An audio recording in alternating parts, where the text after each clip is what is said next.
আজ তো আমার ফুলসজ্জা, আমার প্রথম রাত, যে রাতে স্বামী এবং স্ত্রী একে অপরকে কিছু কথা দেয়, জীবনভর একসাথে থাকবে বলে প্রতিজ্ঞা করে।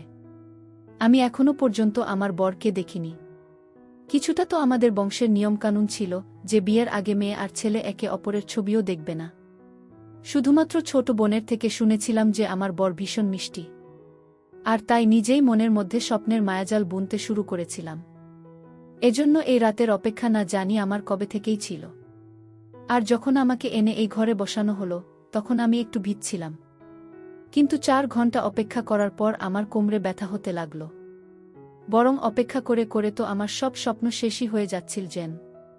একবার ভাবলাম যে উঠে বাইরে যাই আর গিয়ে দেখি যে আমার বর আসলে আছে কোথায়। কিন্তু তারপর বুঝলাম যে বাইরে যাওয়া ঠিক হবে না। যখন চোখে ভীষণ ঘুম চলে আসলো তখন বিছানায় বসে বসে দেওয়ালে হেলান দিয়ে ঘুমিয়ে গেলাম, আর আমার জন্য এর বেশি অপেক্ষা করা অসম্ভব ছিল। আর ঠিক তখনই দরজার লক খোলার আওয়াজ পেলাম।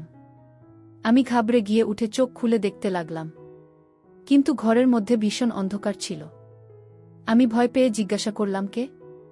কিন্তু জুতোর কোনো আওয়াজ পেলাম না। আমি আবারও একটু ঘাবড়ে গিয়ে জিজ্ঞাসা করলাম, শোনো, এটা কি এই ঘরে এত অন্ধকার কেন? কারেন্ট কি চলে গিয়েছে?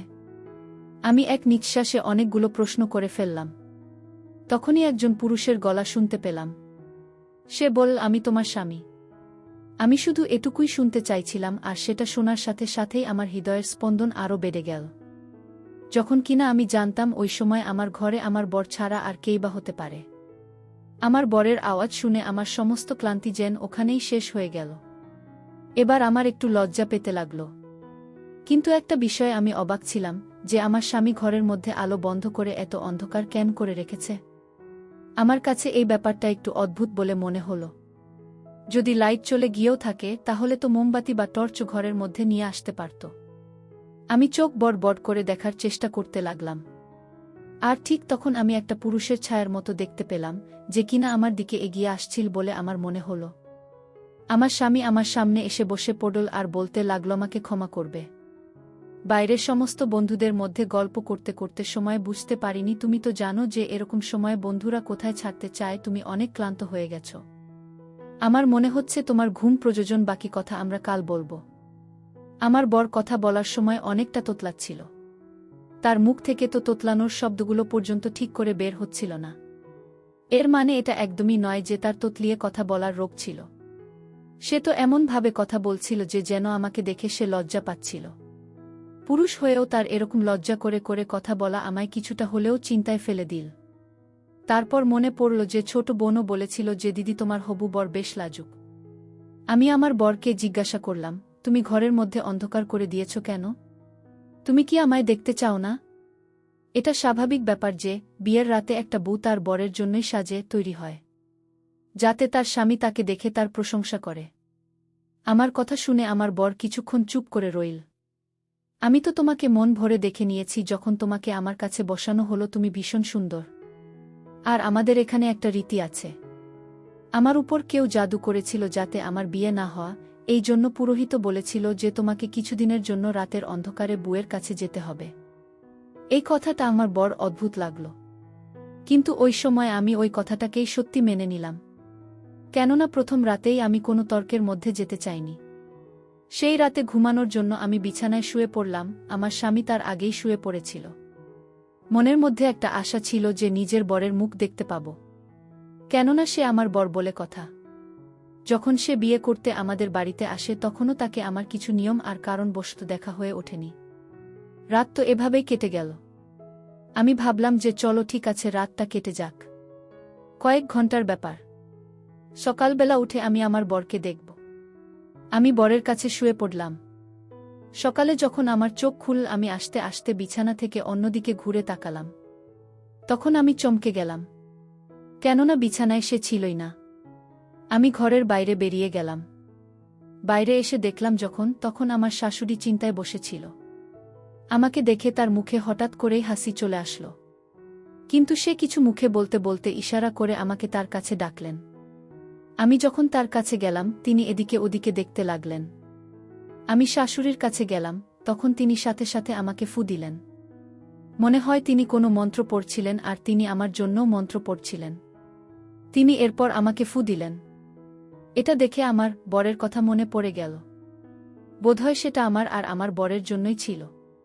মনে হচ্ছে যে সত্যি সত্যি তার উপরে কোনো জাদু হয়েছে, সেজন্যই তো শাশুড়ি আমার উপর কিছু মন্ত্র পড়ে ফু দিতে লাগলেন। কিন্তু সে কোথায়? আমি তো ঘরের মধ্যে তাকে দেখতে পেলাম না। তখন শাশুড়ি আমাকে বললেন যে বৌমা ও কাজে চলে গেছে। আমি ঘড়ির দিকে যখন তাকালাম তখন সকাল 7টা বেজেছিল। আর অফিসের সময় তো তার 9টা। তাহলে 7টার সময় সে কি করে চলে গেল? শাশুড়ি আমার দিকে তাকালেন আর আমার প্রশ্ন বুঝতে পেরে গেলেন। আর বলতে লাগলেন যে ওর কাজের কোনো ঠিক নেই। সে নিজের বন্ধুর সাথে মিলে কারবার করে। আর যখন মন চায় তখন ঘর থেকে বেরিয়ে যায়। তুমি জল খাবার খেয়ে নাও। আমার মন চাইল যে আমি আমার শাশুড়িকে জিজ্ঞাসা করি যে আমার বরের কি বিয়ে করার ইচ্ছা ছিল না। রাত্রির বেলা সে আমার সাথে না কোনো কথা বলল আর না নিজের চেহারা দেখালো। সে সকালবেলা উঠেই কি করে চলে গেল? এভাবেই আমাকে না দেখে? কেউ নিজের বিয়ের পরের দিন কাজ করতে যায়? আমি এই চিন্তার মধ্যেই মনমরা হয়ে গেলাম। তখন সামনের ঘর থেকে একটা ছেলে বের হল। আমি উঠে দেখলাম আর তাড়াতাড়ি আমার ওড়না গায়ে দিলাম। আমার শাশুড়ি হেসে আমাকে বলতে লাগল, বৌমা এটা তোমার দেওর। আমি তাড়াতাড়ি এক নজর তার উপর দিলাম আর তাকে নমস্কার জানালাম। সে তো চোখ দিয়েই জবাব দিয়ে সেখান থেকে বাইরে চলে গেল। আর সারাদিন এভাবেই কেটে গেল। আমি লক্ষ্য করেছিলাম যে আমার শাশুড়ি বেশ চিন্তায় থাকত। যখন কিনা তিনি স্বভাবে বেশ ভালো মহিলা ছিলেন। আমাদের সম্বন্ধ হওয়ার পরে উনি বেশ কয়েকবার আমাদের বাড়িতে এসেছিলেন। আমি তার মুখের উপর কখনো উদাস ভাব দেখিনি। কিছুক্ষণ আগে পর্যন্ত তিনি বেশ ভালো মেজাজেই ছিলেন। আমি তো বেশ খুশি ছিলাম যে শাশুড়ি আর বৌমার মধ্যে খুব জমবে। কিন্তু সে তো কথাও বলে, কি সব চিন্তা করতে করতে আনমনা হয়ে থাকে। আমি যখন তাকে ডাকি তো সে নিজের চিন্তাতে মশগুল হয়ে আমার দিকে দেখতে লাগলেন। এই বাড়িতে আমার বর শাশুড়ি ছাড়াও আমার একটা দেওর ছিল মাত্র। আমরা 4 জন মানুষ এখানে থাকতাম। আমি সন্ধ্যাবেলায় আমার বরের আসার জন্য অপেক্ষা করতে লাগলাম। একদম নতুন বউ হিসেবে সেজেগুজে আমি বসে রইলাম। তখনই দরজায় একটা আওয়াজ হলো। আমি সাথে সাথে হেসে দরজা খুললাম। যখন আমি দেখলাম আমার দেওর রামু দাঁড়িয়েছিল। সে আমাকে এইভাবে দাঁড়িয়ে থাকতে দেখে সঙ্গে সঙ্গে চোখ নামিয়ে নিল। আমিও তাকে নমস্কার জানালাম আর ভিতরে চলে গেলাম। অনেক রাত হয়ে গিয়েছিল। বারবার আমার নজর ঘড়ির দিকে যাচ্ছিল। না জানি আমার বর কোথায় রয়ে গেল। আমার শাশুড়ি জোর করে আমাকে খাবার পর্যন্ত খাইয়ে দিলেন। দেওর সেখানেই বসে খাবার খেল। আমি অনুভব করলাম যেন সে আমাকে লুকিয়ে লুকিয়ে দেখছিল। আমি যখন তার দিকে দেখলাম তখন সে চমকে গেল আর অন্যদিকে তাকাল। আর তারপর তার অর্ধেক খাবার ছেড়ে ঘরের বাইরে চলে গেল। আমার মাথার মধ্যে অনেক রকম চিন্তা আসতে লাগল। আমি এমনিই বসে বসে ভাবতে লাগলাম যে আসলে এগুলোর কারণ কি। আমি চিন্তায় পড়ে গেলাম। আর ব্যালকনিতে দাঁড়িয়ে আমি কাঁদতে লাগলাম। আমার চোখ দিয়ে জল পড়ছিল। বোধহয় আমি তার পছন্দ হতে পারিনি। সে হয়তো আমাকে ঘৃণা করে। অথবা তার মনের মধ্যে হয়তো অন্য কেউ আছে। আমি এভাবেই দাঁড়িয়ে দাঁড়িয়ে ভাবতে ভাবতে কাঁদতে লাগলাম। আর ঠিক তখনই ঘরের মধ্যে হঠাৎ করে অন্ধকার হয়ে গেল। হালকা আলো ব্যালকনির বাল্বে জ্বলছিল, যেটাকে আমি এমনি জ্বালিয়ে রেখেছিলাম। আর তারপর ঘরের মধ্যে চলে এলাম। শ্যাম অন্যদিকে মুখ করে বসে পড়ল। আমি আজকে সমস্ত কথা পরিষ্কার করতে চাইছিলাম।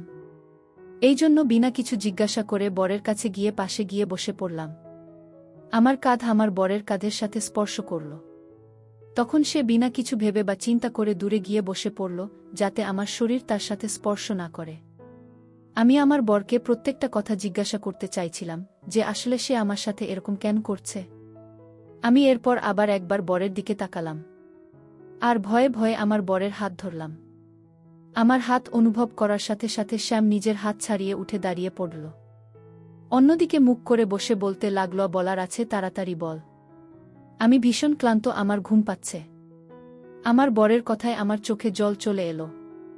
আমি বললাম যে তুমি কি অন্য কারোকে পছন্দ করো? যদি এরকমই ব্যাপার হয়ে থাকে তাহলে তুমি আমাকে বিয়ে করলে কেন? বর সাথে সাথে গলা উঁচিয়ে আমাকে বলল, আমি অন্য কোনো মেয়েকে পছন্দ করি না। ব্যাস আমার একটা বাধ্যতা আছে, না আমি নিজের চেহারা তোমাকে দেখাতে পারবো, আর না আমার কাছে তোমাকে ভালোবেসে কথা বলার মতো সময় আছে। আমার রাগ হচ্ছিল যে এরকম কি বাধ্যতা থাকতে পারে। যার জন্য আমার বর আমার থেকে দূরে দূরে পালায়, আর আমি তার কাছে যাওয়ার চেষ্টা করতে থাকি। সেই দিনের পর বেশ কয়েকদিন এমনি কেটে গেল, আর পুরো রাত আমি গভীর ঘুমে ঘুমাতে লাগলাম। ফলে আমার চোখ সকাল বেলা গিয়েই খুলত। সারাদিন বর ঘরের বাইরে থাকত। অন্যদিকে আমি না জানি কেন এরকম অনুভব করতে লাগলাম যে আমার উপর যেন কেউ নজর টিকিয়ে আছে। কিন্তু আমি যখন এদিক ওদিক তাকিয়ে দেখতে থাকি তখন কেউ আমার নজরে আসে না। একবার আমি শাশুড়ির জন্য চা বানিয়ে আমার শাশুড়ির ঘরে যেতে লাগলাম, তখন তার আওয়াজ শুনে আমি সেখানেই দাঁড়িয়ে গেলাম। বারবার তিনি একটাই শব্দ বলছিলেন। না জানি সে কে ছিল। আমার শাশুড়ি তার কাছে কাকুতি মিনতি করছিলেন। না জানি আমার শাশুড়িকে কে ব্ল্যাকমেইল করছিল। আমি যখন তার দরজায় টোকা মারলাম আর ঘরের ভিতরে ঢুকলাম তখন সে ফোন বন্ধ করে নিজের চোখের জল মুছতে লাগলেন। আমি তার কাদার কারণ জিজ্ঞাসা করলে উনি বলতে লাগলেন ফোনে তার ভাই ছিলেন। তিনি তার উপর রেগে আছেন, আর কয়েক বছর হয়ে গেছে উনি কথা বলেন না, আর শাশুড়ির সাথে দেখা করতেও আসেন না। সেজন্যই শাশুড়ি কেঁদে কেঁদে তার কাছে মিনতি করছিলেন। আমার হৃদয় শাশুড়ির কথা শুনে উদাস হয়ে গেল। কিন্তু তারপর যে সত্যি ব্যাপারটা আমার সামনে উঠে এলো সেটাই আমি তো অবাক হয়ে গেলাম। কিছুদিন পরে শাশুড়ির বোন তার সাথে দেখা করতে আসলেন। আমার সাথে উনি খুব ভালোবেসে কথা বললেন, খাবার আমার সাথেই খেলেন। আমি এটা অনুভব করেছিলাম যে শাশুড়ি আর দেওর দুজনেরই খাবার খাওয়া অপছন্দর মনে হচ্ছিল। আমার দেওর তো খাবার খেয়েই ঘরে চলে গেল। আর যখন দেওরের এই মেজাজ মাসি দেখলেন তিনি আমার শাশুড়িকে বলতে লাগলেন, তুমি রামুর সম্বন্ধ ছোট বয়সেই আমার মেয়ের সাথে করেছিলে, এবার তুমি আমাকে বলো যে কবে তুমি আমার মেয়েকে বউ বানিয়ে আনবে। আমার শাশুড়ি তার বোনের কথা এড়িয়ে যাচ্ছিলেন। আমি এটা অনুভব করলাম যে উনি রামুর সম্বন্ধ নিজের বোনের মেয়ের সাথে করতেই চাইছিলেন না। পরের দিন আমার শাশুড়ি ঘুমোচ্ছিলেন। তখন মাসি জেগেছিলেন। আমি রান্নাঘরে নিজের জন্য জলখাবার বানাচ্ছিলাম। তখন মাসি সেখানে চলে আসলেন আর আমাকে বলতে লাগলেন যে আমি যেন তার জন্যেও জলখাবার বানিয়ে দিই। আমি তার জন্য জলখাবার বানাতে লাগলাম, আর আমরা একসাথে খেলাম। মাসি আমাকে বলতে লাগলেন, শ্যামকে দেখতে পাচ্ছি না তো, এখনো কি সে শুয়ে আছে? কাল থেকে আমি এসেছি, তার কি একবারও আমার সাথে দেখা করারও ইচ্ছা হলো না? আমি বললাম, সে তো সকাল সকাল নিজের কাজে চলে যায়। তখন উনি বলতে লাগলেন, সকালে চলে যায় তো রাতে কখন আসে? আমি বললাম, সে অনেক রাতে ফেরে। আমার কথা শুনে মাসি চুপ করে গেলেন। নিজের চা খেতে লাগলেন।